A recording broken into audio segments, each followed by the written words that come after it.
Hello everyone, কেমন আছো তোমরা সবাই? আশা করছি খুব ভালো আছো। আমি সঙ্গীতাস লাইফে তোমাদের সবাইকে জানাচ্ছি আরও একবার ওয়েলকাম আমার নতুন একটি ব্লগে। তো এই যে দেখো, সকালবেলা ঘুম থেকে উঠে প্রথমেই দেখো এই বাসি ঘর দুয়ার ঝাড় দেবো, দিয়ে প্রথমেই আগে আমি তালাটা খুলে নিয়েছি। আর সকালবেলা বাজারও করা হয়ে গেছে। আজকে হচ্ছে গিয়ে সোমবার, তো সোমবারের দিন নিরামিষই খাবো, তাই জন্য একটু শপিং এনেছি। সকাল থেকে আজকের ওয়েদারটা না বেশ একটা শান্তি মতো, কি বলতো, 2-3 দিন এত গরম পড়েছিল, গরমের জন্য মনে হচ্ছিল হাঁসফাঁস করছিলাম। সবসময়ের জন্য তোমাদের বলতেই ছিলাম যে ভীষণ গরম, গরমে একটু ভাল লাগছে না, কিন্তু আজকে রাত্রেবেলা না কাঁথা গায়ে দিতে হয়েছে। বুঝতেই পারছো কেমন ওয়েদারটা একদম মিষ্টি। আর সকালবেলা না রোদ ওঠেনি, আর ওয়েদারটা এরকমই যে মানে বৃষ্টি বৃষ্টি ভাব, কিন্তু আমাদের এখানে বৃষ্টি হয়নি।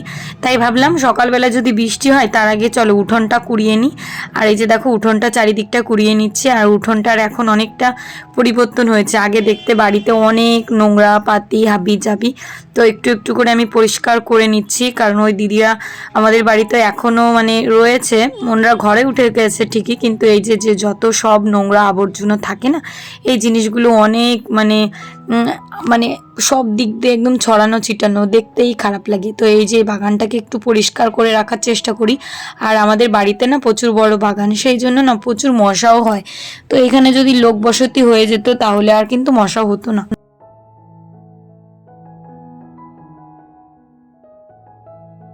খুব ইচ্ছা আছে এখানে একটা ঘর বাড়ি করার, দেখি কতদূর কি করতে পারি। তো তোমরা তো সঙ্গে আছো, দেখতেই পাবে একদিন কিছু হলেই। তো এই যে দেখো চাটা বানিয়ে নেব। আর এই যে বাসন কটা আগের দিন মেজে রেখেছিলাম, এটার ভিতরেই উপর করে রেখেছি। এখন চলো চাটা বানিয়ে নিই। সকাল সকাল লাল চা খেতে বেশ ভালো লাগে, লাল চা সঙ্গে বিস্কুট, আর মেয়েও খাবে। তো আজকে হচ্ছে মেয়ের পরীক্ষা, তো সকালবেলা চা খেয়ে, ওর আজকে আর কি প্রাইভেট নেই, তাই জন্য ভাবলাম চাটা খেয়ে ওকে আমার কাছেই বই নিয়ে বসাবো। কি দেখি পারে কি না সেগুলো তো দেখতে হবে। Hello, good morning, welcome back to my channel Sangeeta's life. কেমন আছো তোমরা সবাই? আশা করছি খুব ভালো আছো। তো চলো দেখো, সকালবেলায় যে চাটা বানিয়ে নিলাম। আর আজকের ওয়েদারটা বেশ সুন্দর, মানে কি অন্ধকার হয়ে এসছে, আর হচ্ছে ঠান্ডা ঠান্ডা, মনে হয় বৃষ্টি হবে। আর আমি উঠান তো কুড়িয়েছি, লাল লাল টকটকে চা। র চাটা আমরা খুব ভালোবাসি দুধ চা থেকে। আর সোমবারের দিন যেহেতু নিরামিষ খাই, 2-1 দিন এমন হয় জানো তো, এই উনুনটা লেপি না, ওই উনুনেই রান্না করি। কিন্তু যেদিন নিরামিষের দিন হয় সেই দিন চেষ্টা করি যত কষ্টই হোক না কেন উনুনটাকে লেপার। আর উনুনের জন্য একটা মানে পিছে রাখা দরকার, এই কালিগুলো যখন সরাতে না হয় মানে না পারি, তখন এই উনুনটা লেপার সময় সারা উনুন কালি কালি হয়ে যায়, ভালো লাগে না। তো ভেবেছি একটা পিছে বানাবো। দেখো আমার উনুনটা লেপা হয়ে গেছে, কড়াইটাও মেজে এনেছি। লোহার কড়াইটা এখন আর কিন্তু কালো হয় না, কিন্তু ওই কষ জাতীয় জিনিস রান্না করলে কালো হয়। তো চলো সবিনটা রান্না বান্না শুরু করি। আগের দিন তো মাংস করেছিলাম, মাংস খেয়েছি, আর আজকে করব সবিন। তো সবিনের তরকারি আমার মেয়েও খুব পছন্দ করে। আর ডাল না তেমন বেশি ভালো লাগে না, ডাল খেলে গ্যাস হয়, তাই জন্য ভাবলাম যে না আজকে আর ডাল রান্না করবো না, সবিন রান্না করি একদম মশলা ছাড়া। আর চালটাও দিয়ে দিলাম, তরকারিটাও বসিয়ে দিয়েছি। আর আজকে সবিনের তরকারির ভিতর 2-3টে পটল ছিল, সেই পটলগুলো কেটে দিয়েছি, সঙ্গে 2টো সজনে ডাঁটাও দিয়েছি। তো এই হচ্ছে ব্যাপার, ভাবলাম যে ওগুলো নষ্ট হয়ে যাবে, থাক তার থেকে রান্না করে ফেলি। আর এই যে দেখো এই জায়গাটা এখন কুড়িয়ে নিচ্ছি। ভাতটা আমার মোটামুটি হয়ে গেছে, একটুখানি আর হবে। আর এদিকে রান্না করছি আমের চাটনি, ওই মিষ্টি চাটনি। এটা আবার সিনঝিনি খেতে খুব পছন্দ করে, তাই জন্যই রান্না। ভাবলাম সবিনের তরকারি আর আমের চাটনি। দেখো হয়ে গেছে, এখন এটাকে নামিয়ে দিই আর এদিকটায় ভাতটা দিয়ে দিই। আর দুধ এনেছিলাম, দুধটা গরম করব। নিরামিষের দিন ওই দুধ সবিন তারপরে আমের টক এগুলো মানে দিয়ে সারাদিনটা চলে যায়। আর রাত্রেবেলা 4টে রুটি বানালে হয়ে যায়, এই যা। তো দেখো আমার সবিন তরকারিটা রান্না করে আমি মিট কেসে রেখে এসেছি। ভাতটা এখন হয়ে গেলে ভাতটা নামিয়ে দেবো।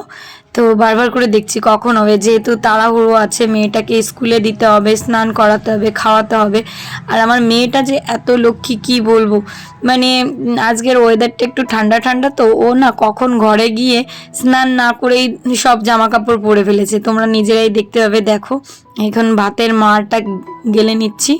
তো ভাতটা হয়ে গেছে, আর জ্বালা নেই। ওকে খাওয়াতেই আমার একটু সমস্যা হয়, কারণ অনেক টাইম ধরে খাই, তো সে খেতেই চায় না। মানে যেটুকুই ভাত নিই না কেন অনেক টাইম ধরে খাই। আর এদিকে দেখো কিছু বাসন ছিল, সেই বাসনগুলো এখন মেজে নিলাম, এখন ধুয়ে নিচ্ছি। তো সারাদিনের কাজ বাজ বলতে গেলে আমার কমপ্লিট হয়ে গেল। আর আজকে একটা ভীষণ তাড়া, যেটা হচ্ছে অনেকগুলো টাকার বোঝা মাথায় নিয়ে রয়েছি প্রায় এই তো 4-5 দিন ধরে। মানে এটা যতদিন না দিতে পারছি মাথার থেকে বোঝাটা কেমন যেন নামছেই না। তো আজকে দেখি দিতে পারি কি না। আজকে যদি দিতে পারি তাহলে তো আমি ভীষণই খুশি হব, কারণ এতগুলো টাকার বোঝা নিয়ে থাকা সম্ভব হয়ে উঠছে না। চলো কি দেখি বলছি। আর এই দেখো ঘরে এসে দেখি আমার মেয়ে একা একা লক্ষ্মীর মতো হয়ে স্নান করেনি, বলছে আজকে স্নান করব না, আজকে শীত করছে, তাই স্নান করলো না, একা একা রেডি হয়ে গেছে। অলরেডি জামা কাপড় পরা হয়ে গেছে। আমি ঘরে ঢুকে অমনি দেখো বিছানাটা তুলতে তো হবেই, কারণ মেয়েটা স্কুলে যাবে। আর বিছানাপত্র অবস্থা এই দেখলে আমার একদমই ভালো লাগে না। তো খাটটা আজকে ক্লিন রাখবো। খাটের ভিতরে এতগুলো মানে কাঁথা বালিশ দিয়ে ঢাকলে পারে না, ভালো লাগে না। যেহেতু ছোট্ট ঘর, খাটটার ভিতরে এত বোঝা। তো ওই যে একটা মানে আলনার উপর একটা বানিয়ে রেখেছিলাম, ওটা আমিই বানিয়েছি, তো ওটার উপর রেখে দিলাম। এখন সিঞ্জিনিকে দিয়ে আসবো স্কুলে, এখনও টাইম আছে। মেয়েটা সেই সকাল থেকে বলবে স্কুল আছে, পরীক্ষা আছে, তাড়াতাড়ি করো তাড়াতাড়ি করো, ভাত খেতেই ও যা লেট করে। তো এই যে দেখো দোকানে এসেই আমি টাকাগুলোর হিসাব করছি। এই যে অনেকগুলো টাকা, প্রায় 30,000 টাকা মতো। সব টাকার হিসাব আমার মিলিয়ে মানে সব কিছু লিখতে হবে। তো এই যে টাকাগুলো আমি আর কি জমা রাখতে হবে ব্যাংকে। এটা হচ্ছে সমিতির টাকা, তোমরা বুঝেই গেছো নিশ্চয়ই। তো চলো এখন এই হিসাবটা করে রেখে দিলাম। তারপরে এখন মেয়েটাকে যাব স্কুলে দিতে। ও দাঁড়িয়েই আছে। এখন যাবে একটু নলডুগাড়ি বাজারে। তো দেখো এই কালারের একটা আমার ফলস আনতে হবে, মানে লাইলিন ফলস পার, তো ফলস পার লাইলিন আনতে হবে। আর আমি যাচ্ছি কেচিটাই শান দিতে, আমার এখন সেলাইয়ের একটু চাপ আছে। তো চলো নলডুগাড়ি বাজারে যাই, একটু টুকটাক কিছু কেনাকাটা করব।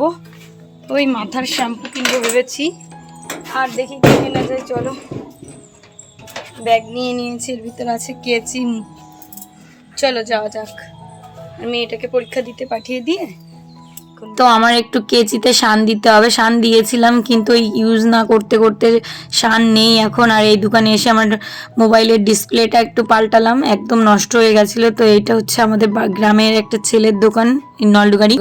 চলে এসেছি। দেখো সেই দিন মেয়ের জন্য একটা আইসক্রিম বানিয়ে দিয়েছিলাম, তা জমেনি। আগের দিন তারপরে জল দিয়ে করলাম, হয়ে গেছে। তো এখন বাজে 12টা। কি বল, কটা বাজে? তোর পরীক্ষা কেমন হয়েছে সেটা বল। ভালো। আর আমি দিই না।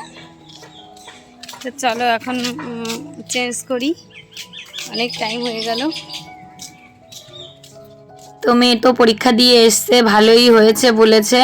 তো এখন আমি জামা কাপড় ধোবো, মানে একটুখানি ওই জামা কাপড়গুলো ভিজাবো, তারপরে কেচে দেবো। আর ছাদের পর আজকে রোদ আছে, কারণ বৃষ্টি বৃষ্টি ভাবছিল, তো ভেবেছিলাম বৃষ্টি হবে, কিন্তু না, রোদ আছে। তো চলো আমি কাজগুলো করে নিই। তো দেখো বন্ধুরা, আজকে কিন্তু সেই আর টাকাটা জমা দিতে পারলাম না, ওই বোঝাটা নিয়ে আজকে থাকতে হলো। আর এই যে দেখো সব কিছু জামা কাপড় ধুয়ে টুয়ে আমি মেলে দিচ্ছি। সিঞ্জিনিও স্কুল থেকে এসে গেছে, তোমরা দেখেছো। এখন আমি আর কি জামা কাপড়গুলো ধুয়ে, রোদ তো নেই, তবু হাওয়ায় হাওয়ায় শুকিয়ে যাবে। তো এই হচ্ছে কাজবাজ ছিল আজকের। বেশ সারা দিনটা কাজকর্ম করে, নিজের কাজ মিটিয়ে, সংসারের কাজ দেখে, মেয়েকে সব কিছু স্কুলে পরীক্ষা টরীক্ষা দেওয়া হয়ে গেছে, আর একটা আছে। তো চলো বন্ধুরা, আজকের ব্লগটা কেমন লাগলো অবশ্যই কিন্তু কমেন্ট করে জানিও। যদি ভালো লাগে একটা লাইক করো, কমেন্ট করো, আর চ্যানেলটিকে সাবস্ক্রাইব করতে ভুলো না। আর কে কোথা থেকে ভিডিওটা দেখছো অবশ্যই কিন্তু বলো।